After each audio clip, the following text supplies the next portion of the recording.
The Jamie Dyer Show. Welcome to the podcast, Greg. Tell me, what is your passion? And my passion is very straightforward. Is what I love to do, and what that is just working with our youth. Encouraging them, empowering them, motivating them, helping them see the direction they want to go, who they want to be. I love that family togetherness, just bringing people together, our youth together, and just for their mind. Yeah, I mean that's a really inspirational thing. That must have been quite a journey to get to that point. Yes, actually, it is. It is a journey, and the way it came about was that just seeing the things that's going on in society today, with the music, with the youth, how they portray themselves, the things you hear just on a normal day basis.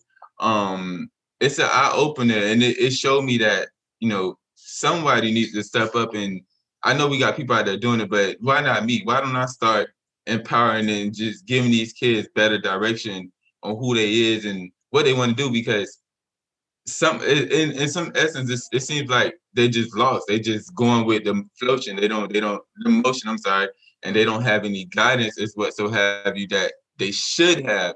Not saying that they don't, but what they should have. So, man, it started years ago when I slowly started tipping into the water of just getting around our youth, hearing what they saying, because I strongly don't believe it's something you can just do. You have to get your feet wet. So yes, I got around organizations, I got with nonprofits, and just seeing we got this nonprofit over here called Camilla's House. And what they do is they feed the homeless, and they bring in the homeless and stuff like that. So I've learned how to be a giver. I learned to listen and listen to understand and help, guide. So that, before I had even jumped into being with the youth, I was also, working with adults, because that's what they mostly do with the nonprofit, was working with adults. And then, that led me to me feeding the homeless on my own and stuff like that. So yeah, it's been a journey for me, and I wouldn't change it for anything in the world at the store. I would continue to do it because it is challenging. It's not easy, just opening up to people and getting them to open up to you. It can be very challenging. It can be very trust, I can say, is the foundation of all that. No matter what it is, trust is the foundation for all that. It takes a lot of skill as well. And you mentioned earlier about kind of the decline in general. Is that because people kind of stop caring, or is that literally just like an underfunding thing, or maybe something else? Actually, I don't want to say that they stopped caring. I want to say more of like they just wasn't as aware. It wasn't as a priority for us to make sure these kids have the right things that they need. Um, so it's more like I know I have this responsibility, but let me take care of what I feel like is a priority first. I would get to, what it is they need to know and what it is they need to do. And it's life. Life happens. You can't expect, us to be perfect all the time. But that is where, I feel like I can step in to be that part, to just help. You know, yeah, you might be busy, but let me give them that reassurance. Let me be the one to help push them for you, because I'm doing it. And even if I'm falling off, somebody might say, oh, it might not be in a consistent basis for them. It still turns around to, because we start to work together as a team, me, the child, even the parents, what foundation are you building? And I'm helping pushing that, as also as well as giving them positive direction, positive reinforcements, with you doing it on the other end. So it's like a snowball effect. I'm throwing it, you throwing it, and the child's in the middle. And then the middle, that middle keep pushing out to the both of us. So we're all learning, taking, or taking and learning, what so have you. So we all growing as a community. That's one of the best things about it. Yeah, that's a fantastic approach to it. And I see that because the listeners can't see, but you're wearing a T-shirt with your YouTube channel on it. Yes. Because I should tell the listener, we were going to be recording this conversation in video form, but the internet had other ideas. So I'll definitely be posting up the link. Tell us about your YouTube channel, and does that feed into what you've already talked about? Yes, yes. Now my YouTube channel, people can find me at Greg Greg space Smith Smith Junior Jr. Now that's my YouTube channel. And I didn't have no footage, I didn't have no backup, I didn't have no, I guess you can call it, credentials to show that uh what I'm doing is some type credible.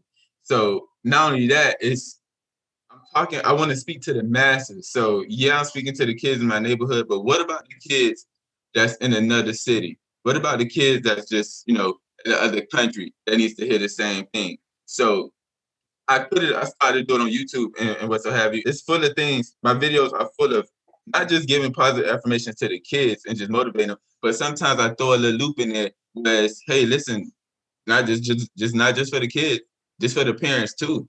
You know, take what I'm saying and just know that you can use this and utilize this just as well for yourself and for your child. And then y'all can start to bridge together a way to help each other. So the child might be thinking one way, you might be thinking another way, but what I'm doing may help them to a neutral understanding of, okay, you know what, this is the best way to go.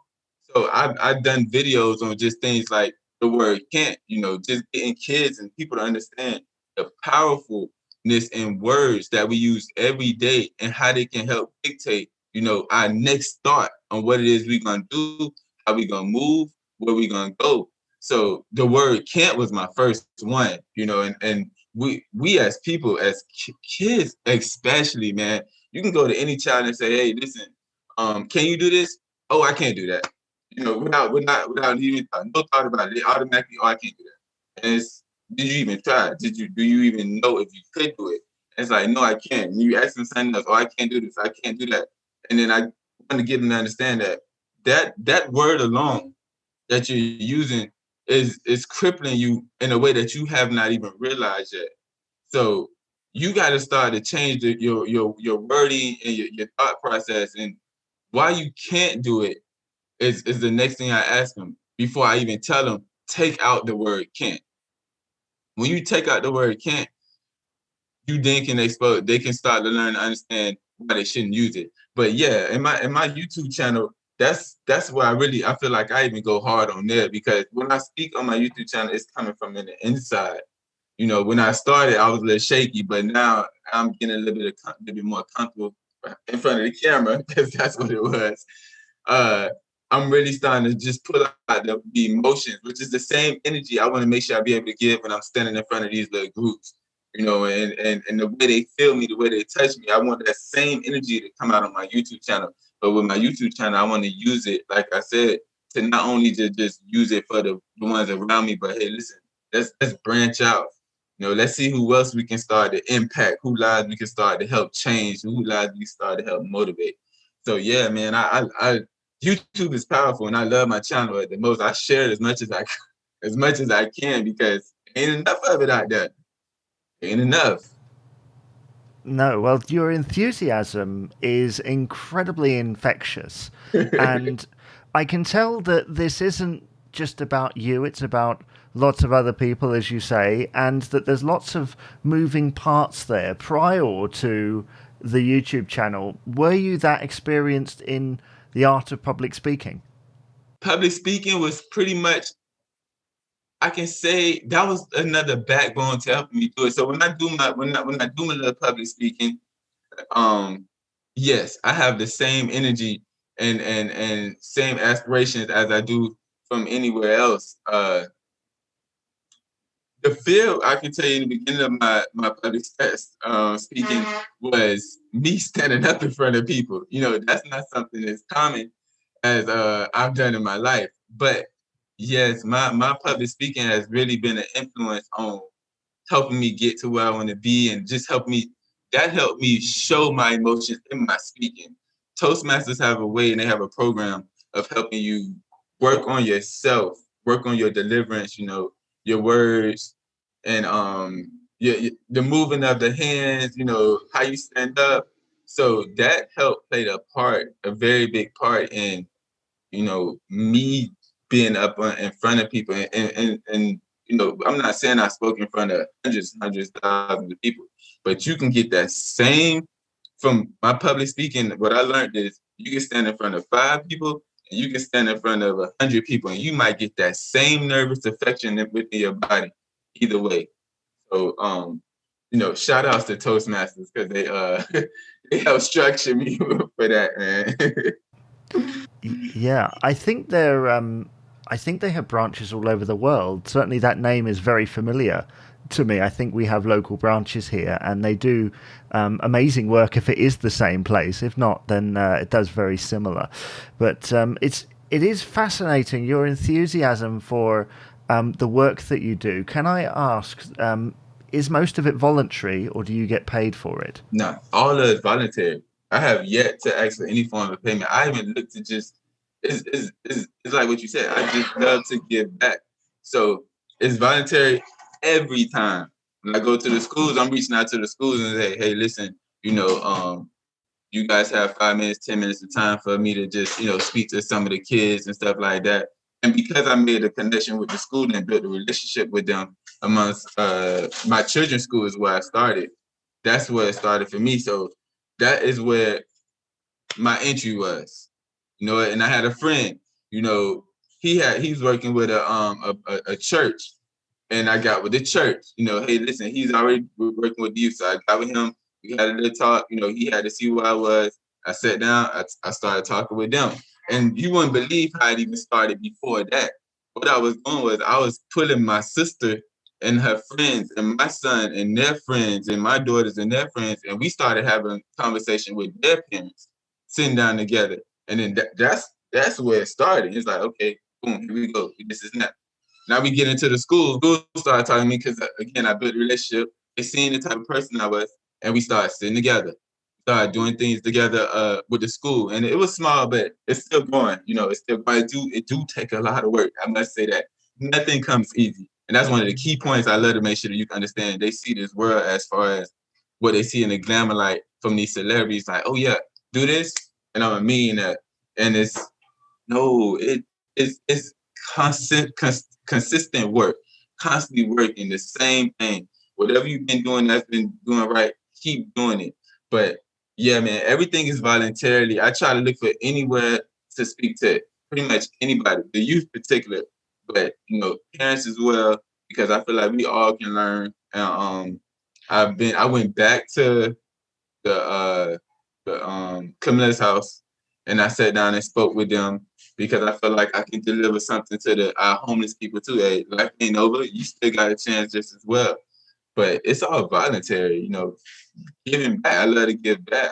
I don't even look for payment. No, well, I know that a lot of that work is voluntary, and it's very important actually that it remains that way, so that the emphasis is on helping people rather than payment, because it can become quite distorted, can't it? Yes. I want people to understand and recognize that what I'm doing, I'm not looking for anything in return from them. I'm looking to just empower them, to empower our youth. My payment on return is when I hear somebody come to me and they're like, great, man, that speech was tight. I really appreciate it. It meant so much to me. I love to hear you talk again. Can you come speak to these people? A friend. Hey, can you talk to my friend and just, tell them what it is, how it is to grow up, what it is, just help them out. A guy at my job, he was watching my YouTube channel and he watched one of my videos on Believe. He came back to me and he told me, hey, Fred, that it seemed like you were speaking specifically to me, like it touched me. He said, I turned down everything and I turned it up in my car and I listened to it all the way through. He said, man, it touched me to the point that I had to come back and relay the message to you. And I told him, man, I appreciate it. Thank you.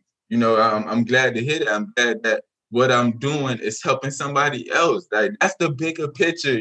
That's what I look for is that growth, that self-awareness, that character build. Like that's what I look for. That's what I love, because now this person's able to take another step in improving who they are, self-reflecting.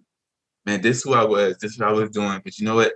I heard this and I seen this. Let me do something better. And it's a cycle. And so because I'm on my path of becoming a life coach, now what I'm doing is I'm reaching back to them and say, hey, listen, are you doing this? Asking questions, just to help them realize if they're going the right direction, if they're still doing the things they're supposed to do. If you have a little misunderstanding somewhere, let's critique and get back on the same page. So I I love it. I love it, man.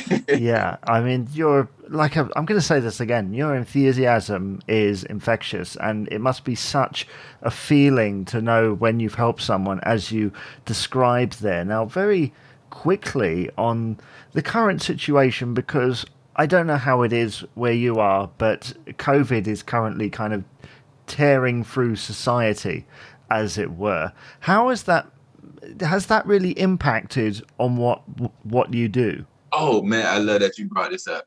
So COVID, when it first hit us, because we now like in the stage where we wear masks, kids are back in school, half of the school is back in. We pretty much all the way almost open in Miami, as I should say. But when COVID hit, man, COVID made me think of it as being a time to get family to come together, to understand that where we've been and we've been worried about ourselves, let's start to worry about each other, because we don't. A lot of families don't. We go to work, we tend to our household, and that's fine. But remember, we got family. So what it did was, during the COVID time, not during the peak time, but when it started to die down, I started to have the family say, hey, listen, come on over. We're going to sit down. We're going to talk. Come on over. Let's have a game night. Come on over and I don't know, another game night. Like those are the things we did. So when family get together, we couldn't go nowhere. You couldn't go see nobody except each other. It was all sheltered in and stuff. So it was the best time to just spark conversation. So I started bringing up discussions about, relationship, the type of relationships that we share amongst each other. I started bringing up the things that's going on in today now, as with the youth. What are they seeing?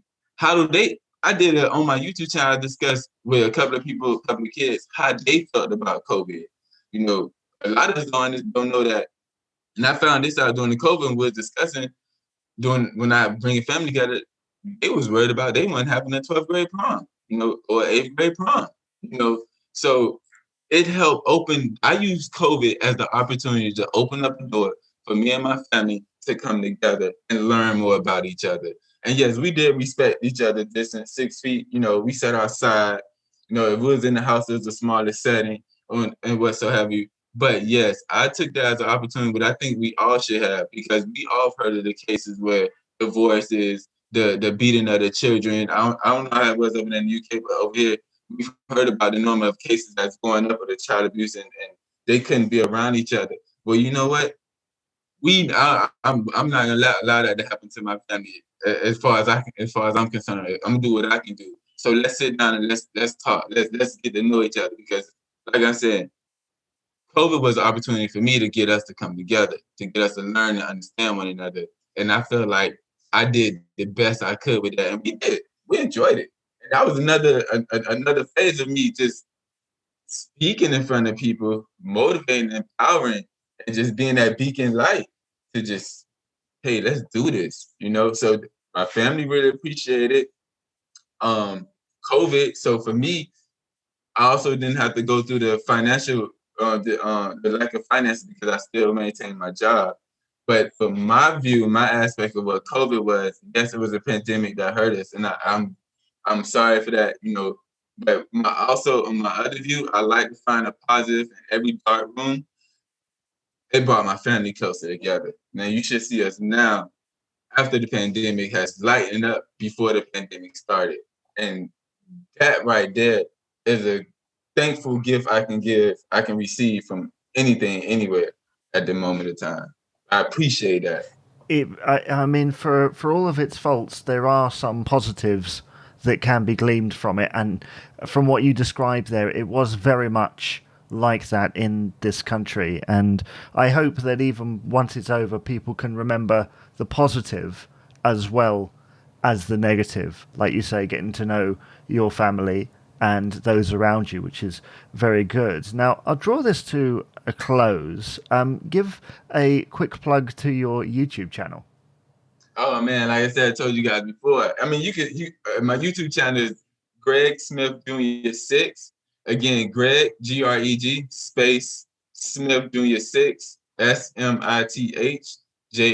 and the number 6. You can find me there. You can reach out to me on Facebook also as Gregory Smith. I'm getting currently active on there. I ain't been active on that in a while, but I'm gonna start an Instagram because the youth are telling me I'm doing a good job. I need to have another social media platform, so I'm gonna get my Instagram started. And yeah, that's it. You know, that's how you can find me. Reach out to me. You want to talk to me? I'm open. Just have a conversation and just help you guys. Anybody. Well, Greg, I hope your positive journey continues well into the future, and I'd like to say thank you for being on the podcast today. Man, thank you so much for the opportunity. I appreciate it. Appreciate it much. Thank you, man. The Jamie Dyer Show.